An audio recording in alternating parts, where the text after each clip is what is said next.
Actually हम लोग जो है ना एंटी डायबिटिक ड्रग्स को पढ़ने के काबिल हो चुके हैं, क्योंकि हम लोगों ने जो है ना पैथोफिजियोलॉजी डायबिटिक मेलाइटिस की क्लिनिकल मैनिफेस्टेशन और डायग्नोस इन सब के बारे में तकरीबन, और इसके अलावा कॉम्प्लिकेशन इन सब के बारे में तकरीबन हम लोग जो है ना वो जो अपनी वीडियोस है वो कवर कर चुके होंगे। एंटी डायबिटिक ड्रग्स को पढ़ने से पहले इन जो इस प्रीवियस मैंने जितने भी लेक्चर दिए थे उनको समझना बहुत ज़रूरी है, ताकि आप लोगों को बहुत आसानी के साथ जो है ना एंटी डायबिटिक ड्रग्स के बारे में पढ़ने में आसानी हो। अब एंटी डायबिटिक ड्रग्स में जो डायबिटिक पेशेंट होते हैं वो दो टाइप्स के होते हैं। एक टाइप 1 डायबिटिक मेलाइटिस होता है जो इंसुलिन डिपेंडेंट होता है, दूसरा जो होता है वो non insulin dependent diabetic mellitus होता है जिसको हम टाइप 2 डायबिटिक मेलाइटिस कहते हैं। तो अभी हम जो है ना वो टाइप 1 डायबिटिक मेलाइटिस में, जैसे हमने कहा था कि वो पेनक्रियाटिक सेल उसकी डिस्ट्रेक्शन की वजह से इंसुलिन ही नहीं बन रहा, या कुछ इन्वायरमेंटल फैक्टर्स होते हैं ऑटो इम्यून सिस्टम को जो ऑटो इम्यून सिस्टम जो है हमारा वो जो डिसऑर्डर है उसकी की वजह से जो है ना इन्वायरमेंटल फैक्टर है या कोई भी जेनेटिक फैक्टर है या और कोई सिक्रेशन के अंदर कोई और मसला है जो इंसुलिन के रेजिस्टेंस को पैदा कर रहा है या इंसुलिन को प्रोड्यूस नहीं कर पा रहा या इंसुलिन अपने रिसेप्टर के साथ जो है ना वो अटैच नहीं हो पा रहा, तो जिसकी वजह से बेसिकली मेरा कहने का मतलब ये है कि इंसुलिन का रोल जो है ना इसके अंदर बहुत ज़्यादा है कि इंसुलिन नहीं है या उसकी जो है ना वो टारगेट साइड के ऊपर जो है ना वो अपना फंक्शन नहीं कर पा रहा, तो हमें बाहर से इंसुलिन टाइप 1 डायबिटिक मेलाइटिस के अंदर देनी पड़ती है।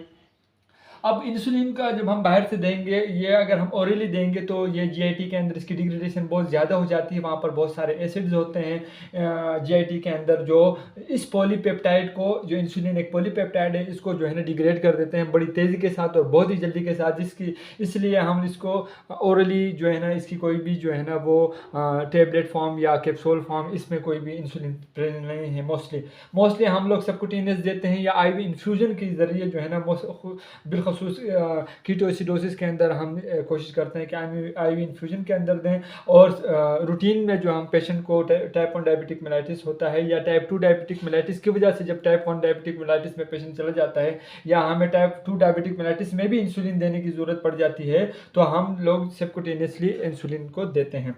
अब अगर हम इसकी टाइप्स को देख लें तो एक शॉर्ट ड्यूरेशन इंसुलिन है, एक लॉन्ग ड्यूरेशन इंसुलिन है, लॉन्ग एक्टिंग है, एक शॉर्ट एक्टिंग है। अब जो शॉर्ट एक्टिंग है वो 5 घंटे 4 से 5 घंटे तक जो है ना वो काम करती हैं, बड़ी तेज़ी के साथ काम करते हैं, लेकिन वो अपनी इफेक्टिविटी जो है ना वो लॉस कर देती है विद हावर्स के अंदर, यानी कि 5-6 घंटे तक आपको जो है ना ग्लूकोज लेवल ब्लड के अंदर जो है ना वो मेंटेन रख सकता है। उसके बाद जो है ना दोबारा से आपको शॉर्ट एक्टिंग लेनी पड़ेगी। अब अगर लॉन्ग एक्टिंग की मैं बात करूं, अब शॉर्ट एक्टिंग के अंदर जो है ना अगर मैं इंसुलिन की जो टाइप्स की बात करूं, इसके अंदर जो है ना इंसुलिन एस्पार्ट के नाम से एक आती है और दूसरी है इंसुलिन लिस्प्रो के नाम से आती है। ये दो ड्रग्स ऐसी हैं जो हमारे को आमतौर पर हम मार्केट में हमारे को मिल जाएंगी।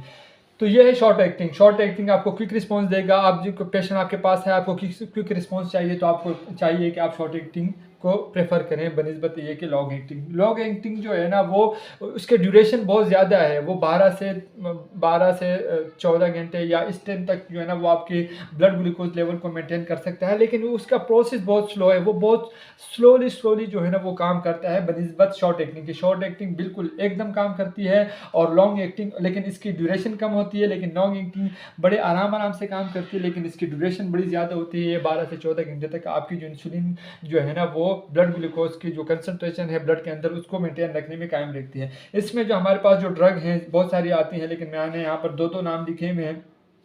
एक है इंसुलिन ग्लार्गिन और दूसरा है इंसुलिन डेटमाइर। तो ये दो इंसुलिन लॉन्ग एक्टिंग है और ये दो इंसुलिन जो है ना वो शॉर्ट एक्टिंग है। तो इंसुलिन के बारे में सिर्फ इतना ही जानना हमारे लिए बहुत ज़रूरी था, और इसके बारे में मैंने प्रीवियस लेक्चर में बहुत कुछ बताया हुआ है, तो मैं इसके बारे में इससे ज़्यादा जो है ना डिटेल में नहीं जाना चाहता। हम सीधे आते हैं टाइप 2 डायबिटिक मेलाइटिस में जो जितनी भी ड्रग्स यूज़ होती हैं उसके ऊपर हम आते हैं। मैं पहले बोर्ड में लिख लेता हूँ, फिर उसके बाद जो है ना मैं आपको उसके ऊपर कुछ कहने की जहमत करूँगा। हाँ, अभी हम बात करते हैं टाइप 2 डायबिटिक मेलाइटिस की। तो टाइप 2 डायबिटिक मेलाइटिस में आप लोगों को पता है कि क्या होता है। एक तो इंसुलिन की रेजिस्टेंस होती है, एक तो सिंपली सी बात है कि इंसुलिन की रेजिस्टेंस होती है। रिसेप्टर जो है ना बीटा सेल के जो है ना वहाँ पर जो इंसुलिन को जो रिसेप्ट कर रहे होते हैं उसके ऊपर काम नहीं हो रहा होता, वो रिसेप्टर अपना काम करना भूल जाते हैं, या उनमें कोई जितने भी 5 फैक्टर मैंने बताए थे उसकी वजह से वो जो है ना वो रिसेप्टर जो है ना वो अपटेक नहीं करते इंसुलिन की। और दूसरा जो है ना इंसुलिन की जो प्रोडक्शन है या सिक्रेशन, इसके अंदर जो है ना वो फ़र्क आ जाता है, या तो प्रोडक्शन कम हो रही होती है, इस वजह से सिक्रेशन भी कम हो रही होती है। दोनों में जो हम लोगों ने क्या करना होता है कि हमने ऐसी मेडिसिन देनी होती है कि जो इंसुलिन की प्रोडक्शन को इंक्रीज को भी बढ़ाए, और दूसरे जो रेजिस्टेंट जहाँ पर हो रही थी क्या कहते हैं रिसेप्टर की, जो इंसुलिन की जो रिसेप्टर की, उस रिसेप्टर की जो रेजिस्टेंस है उसमें भी हम लोग कमी ला सकें।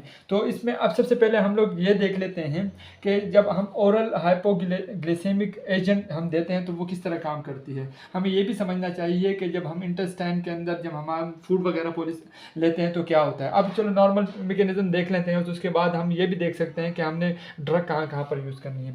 आपने फूड ली, ड्रिंक ली, जिसके अंदर जो है ना ग्लूकोज था। ग्लूकोज स्टमक से जो है ना वो स्मॉल इंटेस्टाइन में आ जाता है। सबसे पहली बात तो ये है कि वो स्मॉल इंटेस्टाइन में आ जाएगा, सही है। और ये किस फॉर्म में होगा, कम्प्लेक्स फॉर्म में होगा, पॉलीसेकेराइड फॉर्म के अंदर होगा, जैसे मैंने आपको जो है ना पैथोफिजियोलॉजी के अंदर बताया हुआ था कि ये पॉलीसेकेराइड फॉर्म के अंदर होगा, सही है। अब ये जो पॉलीसेकेराइड है ये इस स्मॉल इंटेस्टाइन को क्रॉस नहीं कर सकता। इसको ब्लड सर्कुलेशन, ये ब्लड सर्कुलेशन मैंने बनाया हुआ है, इसको ब्लड सर्कुलेशन में आने के लिए इसको सिंपल फॉर्म में आना होगा, यानी इसकी यहाँ पर इसकी जो है ना ब्रेकडाउन होनी चाहिए। तो ये जो स्मॉल इंटेस्टाइन की जो मेम्ब्रेन है इसमें ब्रश पॉइंट्स होते हैं, और इसमें एक एंजाइम प्रेजेंट होता है, उस एंजाइम को हम कहते हैं अल्फा ग्लाइकोसिडेज एंजाइम कहते हैं। अल्फा ग्लाइकोसिडेज एंजाइम वो क्या करता है, इस कम्प्लेक्स फॉर्म को क्या करता है, ब्रेक डाउन करता है, और एक मोनोसेक्राइड या आप ये कह सकते हैं कि सिंपल फॉर्म ग्लूकोज में ले आता है। मोनोसेक्राइड या सिंपल फॉर्म ग्लूकोज में आपके पास जो है ना वो ग्लूकोज आ गई। अब ये ग्लूकोज जो है ना परमेबिलिटी ये क्रॉस कर सकती है, इस इंटेस्टाइन के मेम्ब्रेन को क्रॉस कर सकती है। इसने क्रॉस की और ब्लड सर्कुलेशन के अंदर आ गई। अब ये ब्लड सर्कुलेशन के अंदर आपकी क्या आ चुकी है, ग्लूकोज। अब ये ग्लूकोज क्या करेगी, ग्लूकोज क्या करती है, एनर्जी प्रोवाइड करती है। जितनी बॉडी की जितने भी सेल्स हैं उसको क्या करेगी, एनर्जी प्रोवाइड करेगी। और हमारे जितने भी अल्फा चाहे बॉडी की जितने भी सेल हैं उसको एनर्जी प्रोवाइड करेगी। जितनी यूटिलाइज उसको होना था वो हो जाएगी। बाकी जो रह जाएंगी तो वो 3 जगहों पर, लिवर सेल के अंदर, एडिपोज टिश्यू के अंदर, और क्या कहते हैं मसल के अंदर जाके क्या हो जाएंगी, वो वहाँ पर स्टोर हो जाएंगी। अब मैं एक मिसाल दे देता हूँ कि ये बीटा सेल है, तो बीटा सेल भी हमारी पेनक्रियाटिक सेल है, इसको भी एटीपी की ज़रूरत है। तो मैं इसकी एक मिसाल दे देता हूँ। ग्लूकोज आया और यहाँ पर ग्लू ट्रांसपोर्टर हैं, उसकी मदद से ये अंदर हुआ बीटा सेल के अंदर। क्योंकि मुझे इंसुलिन को यहाँ पर डिफाइन करना है तो इस वजह से मैं भी जो मिसाल आपको दे रहा हूँ वो बीटा सेल की दे रहा हूँ। ग्लूकोज आया, ग्लाइकोजेनेसिस होगी यहाँ पर ताकि एटीपी हमें मिले, एनर्जी मिले, क्योंकि बीटा सेल ने भी काम करना है, उसको भी एटीपी की ज़रूरत है। ग्लाइकोजेनेसिस में भी एटीपी मिली तो पोटेशियम चैनल जो है ना, जैसे मैंने आपको बताया हुआ था, ये पोटेशियम चैनल क्या हुआ, क्लोज हुए। जो पोटेशियम चैनल क्लोज हुए तो क्या होगा, पोटेशियम की इंक्रीज़ हो जाएगी यहाँ पर, और यहाँ पर फिर डीपोलराइजेशन हो जाएगी। जब डीपोलराइजेशन हो जाएगी तो फिर क्या होगा कि जो कैल्शियम चैनल हैं, कैल्शियम चैनल वो ओपन हो जाएंगे। जैसे ही कैल्शियम चैनल ओपन हो जाएंगे तो वेसिकल में मौजूद इंसुलिन, प्रोइंसुलिन और सी पेप्टाइड जैसे मैंने आपको बताया था, उनकी एक्सोसाइटोसिस हो जाएगी और वो बाहर की तरफ आ जाएंगे और ब्लड सर्कुलेशन में आ जाएंगे। यहाँ तक आपको बात समझ में आ गई किस तरीके से बीटा सेल जो है ना वो इंसुलिन को रिलीज़ कर रहा है और एटीपी जो है ना वो ग्लूकोज से वो कैच कर रहा है। अब यहाँ पर एक और बात है, उसको समझाने के लिए मुझे बोर्ड को थोड़ा सा वॉश इरेज करना पड़ेगा ताकि मैं आपको समझा दूँ। जैसे मैंने आपको बोला कि एक और चीज़ है जिसके बारे में मैंने आपको यहाँ पर बताना था, तो वो थी इंक्राइटिन। अब ये इंक्राइटिन क्या चीज़ है, देखें जी, स्पेशल टाइप के पेप्टाइड्स होते हैं, मिक्सचर ऑफ पेप्टाइड्स भी इसको हम बोलते हैं। ये रिलीज़ होता है आफ्टर द फूड इंटेक। आप जब भी फूड को इंटेक करते हैं तो ये रिलीज़ होता है। अब ये जो ये कहाँ पाए जाते हैं, ये 2 टाइप्स के पेप्टाइड्स होते हैं, GLP और GIP, ग्लूकोज लाइक पेप्टाइड्स, और GIP ग्लूकोज इनहिबिटर पेप्टाइड्स। इसको हम ग्लूकोज डिपेंडेंट इंसुलिनोट्रोपिक पेप्टाइड भी बोलते हैं। ये क्या करते हैं, ये क्या करते हैं, जाते हैं ब्लड के अंदर, जाते हैं ब्लड के अंदर, सर्कुलेशन के अंदर, और इंसुलिन की जो प्रोडक्शन है उसमें इजाफा करते हैं, और ग्लाइकोगोन की सिक्रिएशन को थोड़ा सा कम करते हैं। ग्लाइकोगन की अगर सिक्रिएशन कम होगी तो क्या होगा, वो ग्लाइकोजिन जो इंसुलिन ने उसको स्टोर किया हुआ है उसको वापस से ग्लूकोज के अंदर नहीं कन्वर्ट होगा, और ब्लड सर्कुलेशन के अंदर ग्लूकोज का लेवल जो है ना वो कम होगा। ये दो इसके बहुत इंपॉर्टेंट फंक्शन है। लेकिन अगर मैं आपको बताऊं तो ये देखें जी, ये स्मॉल इंटेस्टाइन के जो ब्रश पॉइंट है, ये जो ब्रश पॉइंट है यहाँ पर ये प्रेजेंट होते हैं। यहाँ से ये मिक्सचर ऑफ पेप्टाइड रिलीज होते हैं, GLP-1 और GIP। ये आपको समझ में आनी चाहिए कि GLP-1 और GIP कहाँ से रिलीज हो गया। अगर किसने से पूछा कि ये GLP-1 और GIP या ये जो पेप्टाइड हैं या इंक्रेटिन है ये कहाँ से रिलीज होते हैं, तो ये इंटेस्टाइन के जो मेम्ब्रेन है उसमें ब्रश पॉइंट है वहाँ से रिलीज होती है। तो इसके एक इम्पोर्टेंस है इस वजह से कि ये क्या करती है कि आपकी इंसुलिन की जो प्रोडक्शन है उसको बढ़ाती है, और ग्लाइकोजिन की प्रोडक्शन को कम करती है। और एक और ये काम करती है, यही इंक्रेटिन एक और काम करती है कि गैस्ट्रिक एम्प्टिंग टाइम को कम करती है। मतलब आपने जो फूड लेते हैं स्टमक के अंदर, वो इंटेस्टाइन के अंदर अगर जलती जा रहा है तो उस तेज़ी को ये कम करती है। अगर आपने फूड लिया और ज़्यादा से ज़्यादा वो जो है ना स्टमक से इंटेस्टाइन में जा रहा है, तो ज़्यादा से ज़्यादा जो कम्प्लेक्स फॉर्म के अंदर जो ग्लूकोज है उससे ज़्यादा सिंपल फॉर्म में ग्लूकोज बनेगा, और जब ग्लूकोज सिंपल फॉर्म में बनेगा तो वो इसमें ब्रेन को क्रॉस करके ब्लड सर्कुलेशन में ज़्यादा से ज़्यादा ग्लूकोज आपकी जो है ना वो ब्लड सर्कुलेशन में आएगी। लेकिन अगर ये एम्प्टिंग टाइम आपकी कम हो जाए, अगर आपकी जो गैस्ट्रिक है वो कम फूड को जो है ना वो एब्जॉर्ब करके स्मॉल इंटेस्टाइन में भेजे, तो क्या होगा, आपकी जो कम्प्लेक्स फॉर्म अगर कम आ रही है तो इससे सिंपल फॉर्म कम बनेगी, और जब सिंपल फॉर्म कम बनेगी तो ब्लड सर्कुलेशन के अंदर क्या होगा, ग्लूकोज की एंट्री भी कम होगी, यानी ग्लूकोज में भी कमी होगी। आप ब्लड का टेस्ट करेंगे तो ग्लूकोज का लेवल कम होगा। तो ये इंक्रेटिन को बताने का मतलब ये था कि जो इंक्रेटिन है ये कुछ ऐसी ड्रग्स हैं जो इंसुलिन की प्रोडक्शन को बढ़ाती हैं और ग्लाइकोजिन की सिक्रेशन को कम करती हैं। कुछ ड्रग इसके ऊपर काम करती हैं, तो इसका बताना भी मैं यहाँ पर लाजमी समझता था, इस वजह से मैंने आपको ये बताया। अब हम आगे चल के देखते हैं कि मैं आपको क्या बताने वाला हूँ ड्रग के बारे में। सही है, तो इंक्रेटिन का आपको समझ में आ गया कि इंक्रेटिन कितनी इंपॉर्टेंट चीज़ है। ये स्पेशल टाइप के पेप्टाइड्स हैं जो मिक्सचर ऑफ पेप्टाइड भी इसको बोलते हैं, और ये GLP-1 और GIP इसको बोलते हैं। ग्लूकोज लाइक पेप्टाइड हैं और ग्लूकोज इनहिबिटरी पेप्टाइड हैं, और इसको ग्लूकोज डिपेंडेंट इंसुलिनोट्रोपिक पेप्टाइड भी बोलते हैं। तो इसका जो दो फंक्शन है ये भी बहुत इंपॉर्टेंट है, बल्कि तीन है। ये गैस्ट्रिक एम्प्टिंग टाइम को भी कम करती है, और इंसुलिन की प्रोडक्शन को और ग्लाइकोगॉन की सिक्रेशन को कम करती है। और ये जो है ना ये आपके इंटेस्टाइनल के जो मेम्ब्रेन के जो ब्रश पॉइंट है यहाँ से ये इंक्रेटिन रिलीज होता है। यहाँ तक आपको बात समझ में आ गई होगी इंशाल्लाह। अभी हम ड्रग्स की बात कर लेते हैं। जैसा कि मैंने आपको इंक्रेटिन के बारे में बताना था, उसकी भी एक इम्पॉर्टेंट थी। तो डायबिटिक मेलाइटिस के अंदर बहुत सारी ड्रग हैं जो हम यूज़ करते हैं ओरली और इंजेक्टिवली। अगर कोई भी ड्रग असर नहीं करेगी तो हम इवेंचुअली आखिर में जो है ना इंसुलिन ही देंगे। ये एक बात तो आपको लोगों को याद करनी है। अब इसमें जो है ना कुछ ड्रग हैं जो इंक्रेटिन एनालॉग हैं। इंक्रेटिन का जो आपने जो 3 फंक्शन देखे थे कि वो जो है ना इंसुलिन की जो रिलीज़ है प्रोडक्शन को ज़्यादा करती है। दूसरे नंबर पर क्या करती है कि आपके जो है ना वो ग्लाइकोगॉन की जो सिक्रिएशन है या ग्लाइकोगॉन को जो हार्मोन की सिक्रिएशन फ्रॉम बीटा सेल उसको कम करती है ताकि ग्लाइकोजिन जो है ना ग्लूकोज के अंदर कन्वर्ट ना हो। और दूसरा जो है ना वो गैस्ट्रिक के अंदर जो एम्प्टिंग टाइम है उसमें कमी करती है ताकि आपके ज़्यादा फूड जो है ना इंटेस्टाइन के अंदर ना जाए। तो ये 3 चीज़ें करते हैं। तो हमें ऐसी ड्रग देनी होगी जो इस इंक्रेटिन को जो इंटेस्टाइनल के ब्रश में प्रेजेंट जो इंक्रेटिन है, 2 टाइप्स के होते हैं, एक GIP है और एक GLP-1 है। तो GLP-1 एनालॉग जो है ना हमारे पास एक ड्रग है जो इस इंक्रेटिन को जो फंक्शन है उसको इन्हेंस करता है, ज़्यादा करता है। तो इसके अंदर जो ड्रग है वो है एजेनाटाइड। एजिनाटाइड एक ड्रग है, इससे क्या होगा कि आपका जो है ना वो इंक्रेटिन के जो 3 फंक्शन जो मैंने आपको अभी बताया उसके अंदर इफेक्ट आएगा। जो इंसुलिन की जो सिक्रिएशन है उसमें इजाफा होगा, ग्लाइकोजन की जो सिक्रिएशन है उसमें कमी होगी, और एम्पटिंग टाइम जो गैस्ट्रिक क्या है उसमें जो है ना वो कमी होगी। और तो इसकी वजह से क्या होगा कि आपके ब्लड ग्लूकोज लेवल जो है मेंटेन रहेगा। तो इसकी जो साइड इफेक्ट्स हैं वो लाजमी बात है, आपको जो है ना भूख बहुत ज़्यादा जो है ना नहीं लगेगी, क्योंकि आपका एम्पटिंग टाइम कम हो चुका है। और इसकी वजह से अगर आपकी जो है ना वो एब्जॉर्प्शन फूड की ज़्यादा नहीं हो रही है तो क्या होगा कि वेट ज़्यादा लॉस होगा। तो ये तो इसकी एक साइड इफेक्ट है। दूसरे नंबर पर आ जाते हैं एमाइलिन एनालॉग।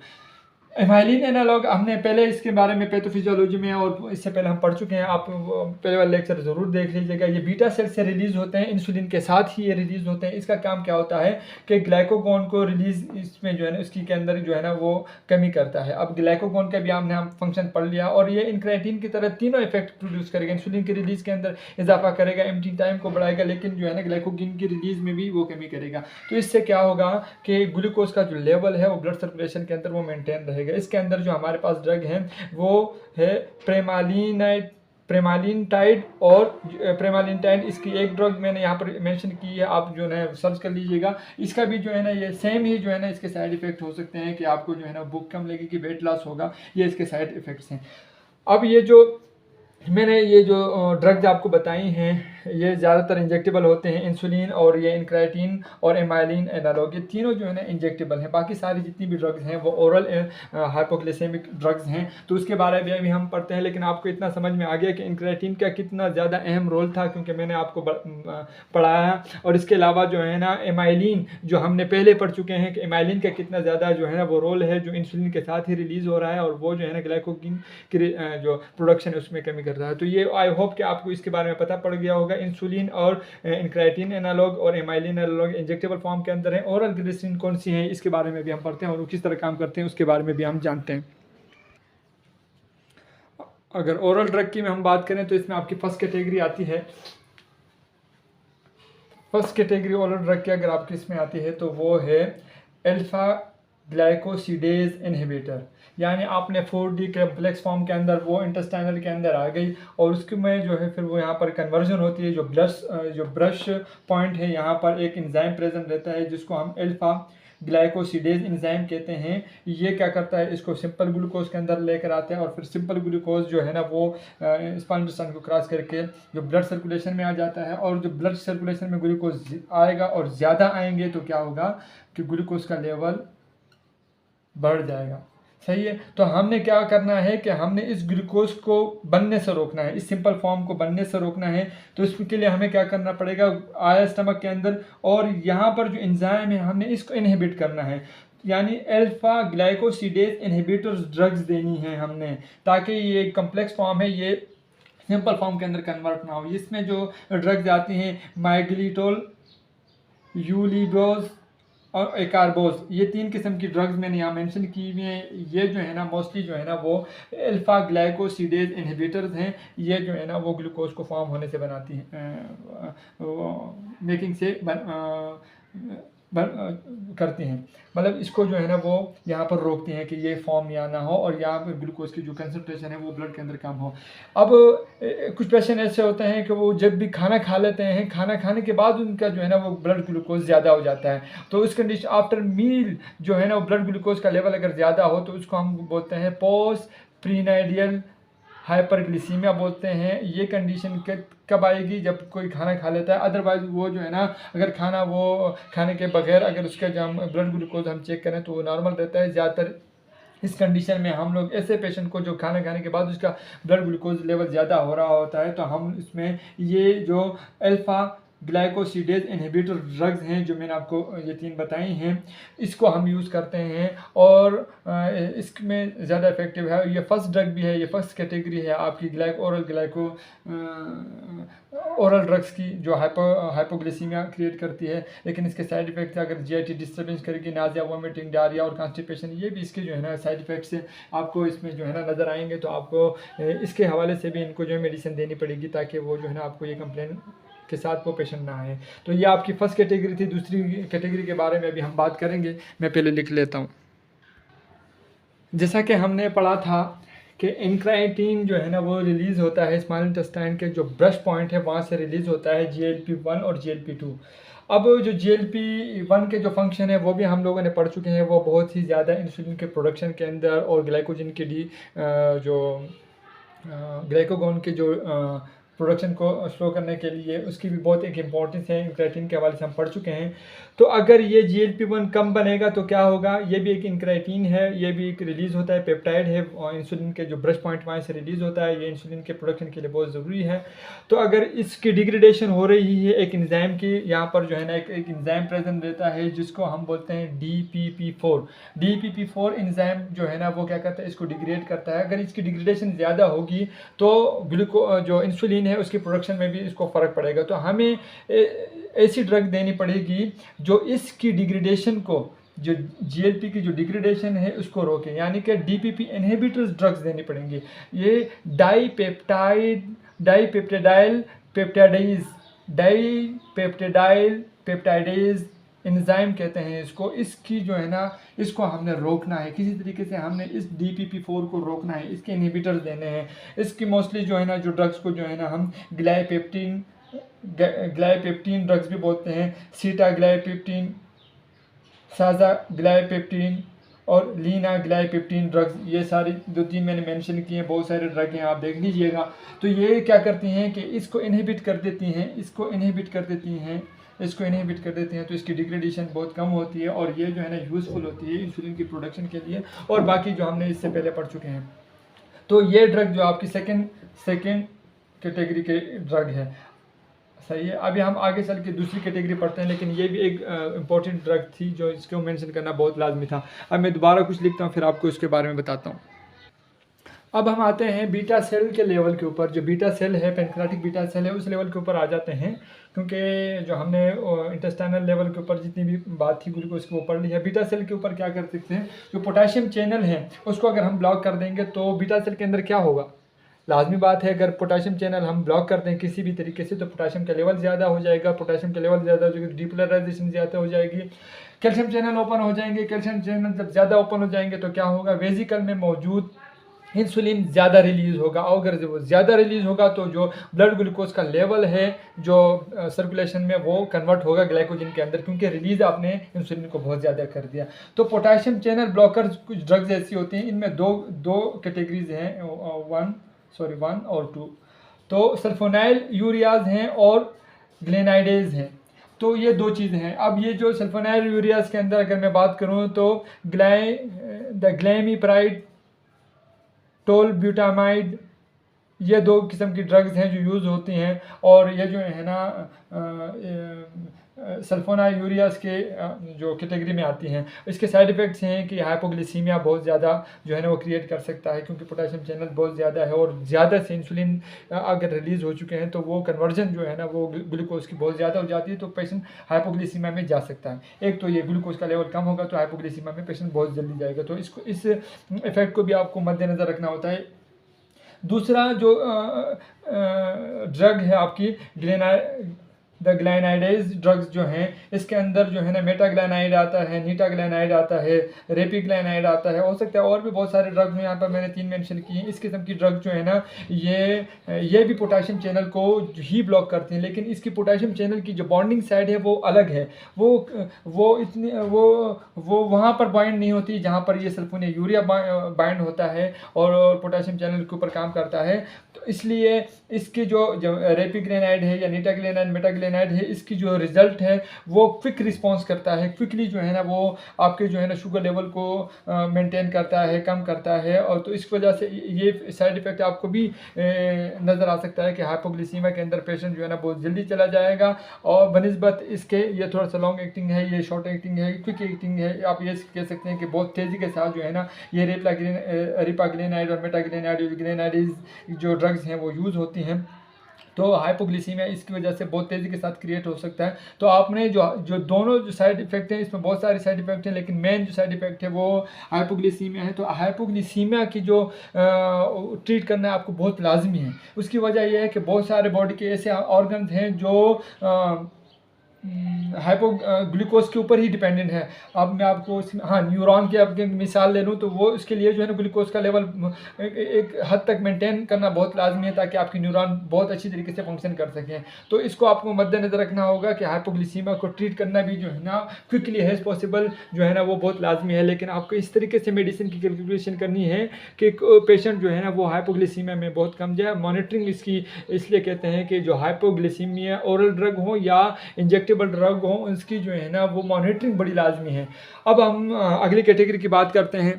पहले मैं लिख लेता हूँ और कैटेगरी की बात कर लेते हैं एंटी डायबिटिक मेलाइटिस की ड्रग्स जो हैं उनमें जो है ना बेगोनाइट्स के हवाले से जो है ना अगर मैं बात करना चाहूँ तो इसमें दो ड्रग्स हैं। एक है फेनफॉर्मिन और दूसरी है मेटफॉर्मिन। तो जो फेनफॉर्मिन की जो ड्रग है ये अभी मार्केट में अवेलेबल नहीं है, क्योंकि इसने जो है ना इसके इस्तेमाल से क्या हुआ था कि एक पेशेंट को जो है ना लैक्टिक एसिडोसिस का जो है ना वो एक साइड इफ़ेक्ट प्रोड्यूस हुआ था, जो बहुत ही ज़्यादा जो है ना प्रॉब्लमेटिक सिचुएशन थी, और वो बहुत ही ऐसी थी कि जो अलार्मिंग थी। तो इस वजह से उन्होंने मार्केट से जो है ना फेनफॉर्मिन को अब ख़त्म कर दिया है। तो फेनफॉर्मिन के बारे में पढ़ने से अच्छा है कि हम मेटफॉर्मिन के ऊपर ही आ जाते हैं। एक चीज़ मार्केट में है ही नहीं तो उसके बारे में पढ़ना क्या, बैन हो चुकी है ड्रग। अब हम दूसरी बात करते हैं मेटफॉर्मिन की। मेटफॉर्मिन क्या करती है कि मेटफॉर्मिन इंसुलिन जैसे इफेक्ट प्रोड्यूस करती है, यानी ग्लूकोज को ग्लाइकोजन के अंदर कन्वर्ट करती है। इंसुलिन का काम यही है। अब ऐसे अगर हम ड्रग देंगे जो इंसुलिन जैसे इफेक्ट को प्रोड्यूस करेगी तो हमारे लिए तो फ़ायदा है, ग्लूकोज के पेशेंट डायबिटिक के पेशेंट के लिए।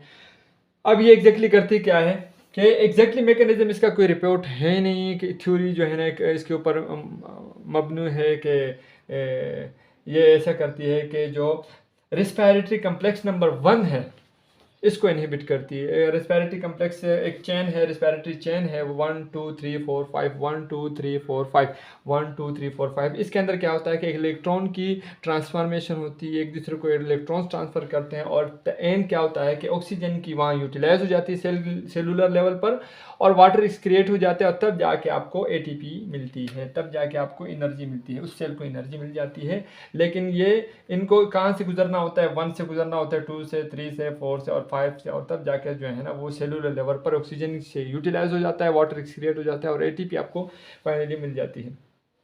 अब मेटफॉर्मिन क्या करता है कि ये इस नंबर 1 को इनहिबिट कर देता है।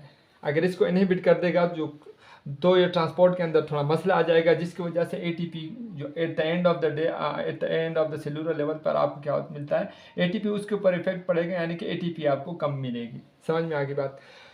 अब मेटफॉर्मिन का एग्जैक्ट मैकेनिज्म ये है। अब ATP ADP और AMP का एक रेशो होता है, सेलुलर लेवल के ऊपर एक रेशो होता है, तब जाके जो है ना आपका मैं नॉर्मल सेल की बात कर रहा हूँ यहाँ पर कि नॉर्मल सेल आपका फंक्शन कर रहा होता है। अगर इसमें मिसाल दूँ तो ATP और ADP का रेशो 10/1, इस तरीके से ATP और AMP का रेशो है 100/1। अगर ये रेशो मेंटेन रहती है एक सेलुलर लेवल पे, तो तब जाके सेल अपना फंक्शन सही तरीके से काम करता है, वो फंक्शन परफॉर्म करता है।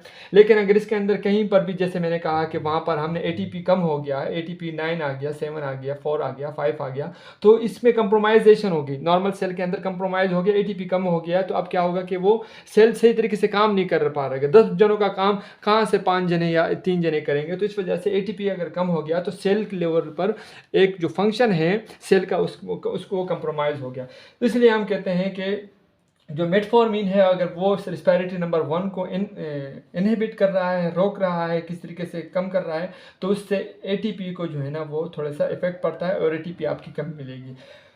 सेलुलर फंक्शन की तो हमने बात कर ली, कंप्रोमाइज हो गया। अब हम डायबिटिक मेलाइटिस की बात करते हैं कि एग्जैक्टली डायबिटिक मेलाइटिस के अंदर ये क्या करती है। अब अगर ये हम इनहिबिट करेंगे तो ATP से क्या होगा।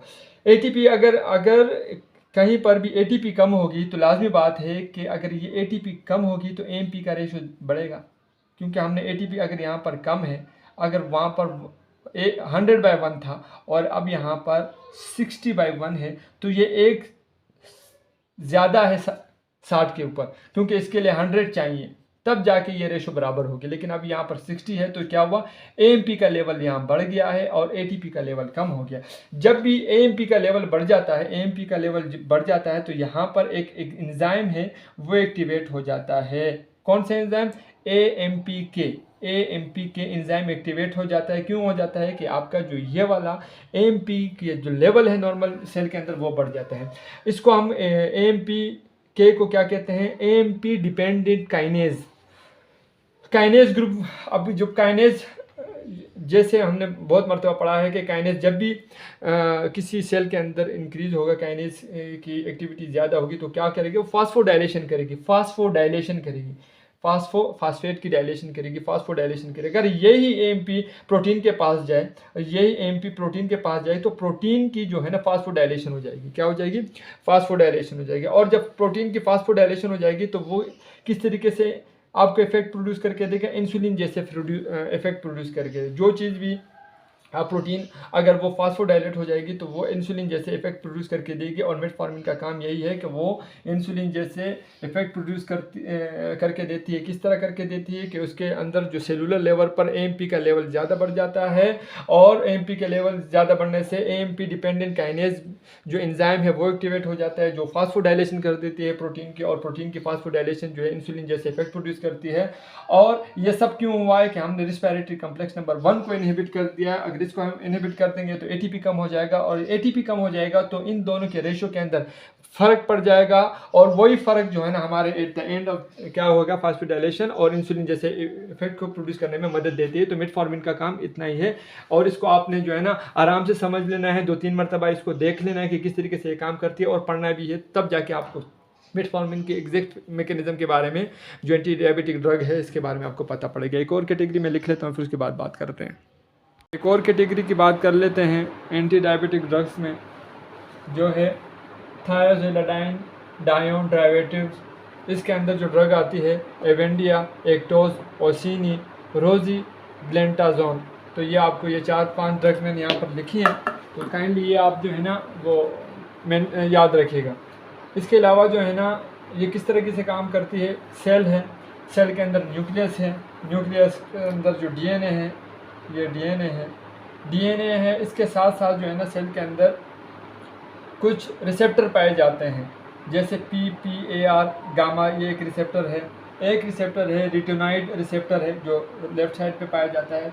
PPAR गामा को प्रोक्सिसम प्रोलिफरेशन एक्टिवेटर रिसेप्टर गामा कहते हैं।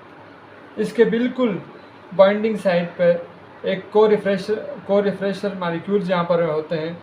ये तब तक यहाँ पर रहेंगे जब तक इसके साथ कोई चीज़ आके बाइंड ना हो जाए, कोई भी ड्रग वगैरह, कोई भी लीजन वगैरह यहाँ पर बाइंड हो जाती है इस रिसेप्टर के साथ, तो ये यहाँ से हट जाएगा।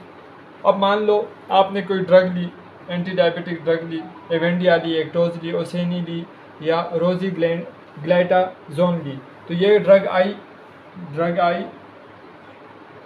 और इसके साथ यहाँ पर बाइंड हुई, तो ये को रिफ्रेशर हट जाएगा।